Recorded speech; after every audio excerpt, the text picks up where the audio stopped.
Hi hello నమస్తే welcome back to our channel VR mini vlogs. ఈ వీడియోలో చూస్తున్నారు కదా, వేడి వేడి చేపల పులుసు.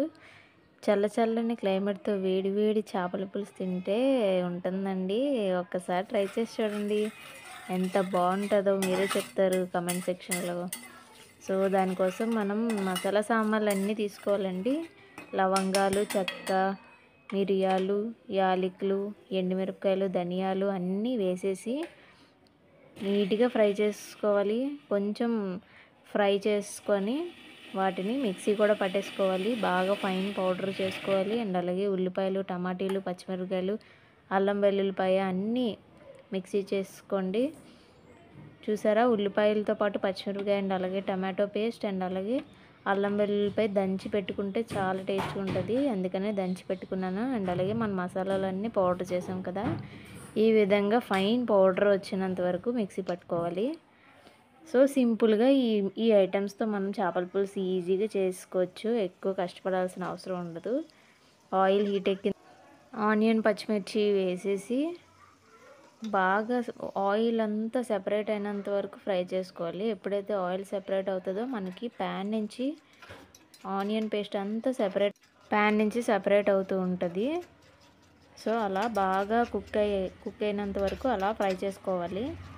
ఈ ఆయిల్ సరిపడా వేస్తే మనకి అడుగు పట్టదండి, ఆయిల్ సరిపోకపోతే అడుగు పట్టేస్తూ ఉంటుంది. చూసారా, ఆయిల్ పర్ఫెక్ట్గా సరిపోవడం వల్ల మనకి ప్యాన్ నుంచి సపరేట్ అయ్యింది ఆనియన్ పచ్చిమిర్చి పేస్ట్. అండ్ అలాగే దాన్ని మధ్యలో కొంచెం స్పేస్ తీసి దంచి పెట్టుకున్న అల్లం వెల్లుల్లిపాయ కూడా వేసేసి బాగా మిక్స్ చేసుకోవాలి.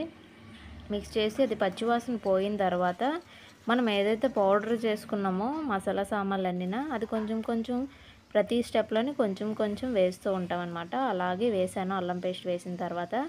అండ్ అలాగే టమాటో ప్యూరీ వేసాం కదా, టమాటో ప్యూరీ కూడా బాగా దగ్గరికి ఎగిరినంత వరకు, అలాగే ఆయిల్ అంతా సెపరేట్ అయినంత వరకు బాగా ఫ్రై చేసుకోవాలి. చూసారా, బాగా దగ్గరికి అయినంత వరకు బాగా ఫ్రై చేసుకుంటాం. అండ్ అలాగే అందులో కొంచెం మనం పౌడర్ చేసి పెట్టుకున్న మసాలా కూడా కొంచెం వేసుకుంటాము.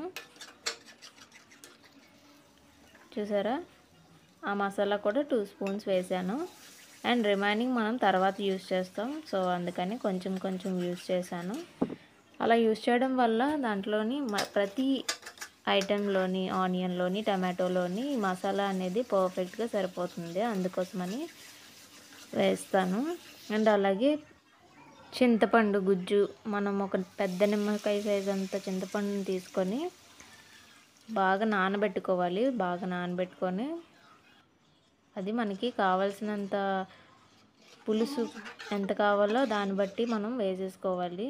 చూసారా, నాకు ఎంత పులుసు కావాలో అంత వేసుకున్నాను. అండ్ అలాగే మరిగించుకుంటాం కాబట్టి కొంచెం ఇంకిపోద్ది, సో అందుకని కొంచెం ఎక్కువే వాటర్ వేసుకున్నాను. అండ్ అలాగే మనం చింతపండుతో పాటు చేపలు ఉడికిస్తే చాలా చాలా టేస్ట్గా ఉంటుంది, ప్రతి ముక్కకి ఆ పులుపు మసాలా అంతా పడుతుంది. సో అందుకని మనం చింతపండు వేయగానే ఈ చేప ముక్కలను కూడా వేసేసుకొని బాగా సిమ్లో పెట్టి ఉడికించుకోవాలి. అప్పుడే మనకి ప్రతి చేప ముక్క నీట్గా ఉడుకుతుంది. అండ్ అలాగే టేస్ట్ కూడా చాలా చాలా బాగుంటుంది. చూసారా, అన్ని ముక్కలు వేసిన తర్వాత గ్రేవీ కొంచెం పైకి వచ్చేసింది, పులుసు కొంచెం బాగా పైకి వచ్చింది. అది గ్రేవీ అయినంత వరకు మనం బాగా మరగపెట్టుకోవాలి. ఈ చేపల కూర మార్నింగ్ వండేసుకొని సాయంత్రం తింటే చాలా చాలా టేస్ట్గా ఉంటుంది. సో ఆ మసాలా ఏదైతే మనం ప్రిపేర్ చేసుకున్నామో దాన్ని కూడా మనం దీంట్లో వేసేసుకున్నాం. చూసారా, కళాయి పై వరకు వేసిన వాటర్ మనకి బాగా సగం వరకు ఇంకిపోయింది. చాలా చాలా బాగుంది కదా. సబ్స్క్రైబ్ చేసుకొని మర్చిపోకండి. Thank you, bye bye.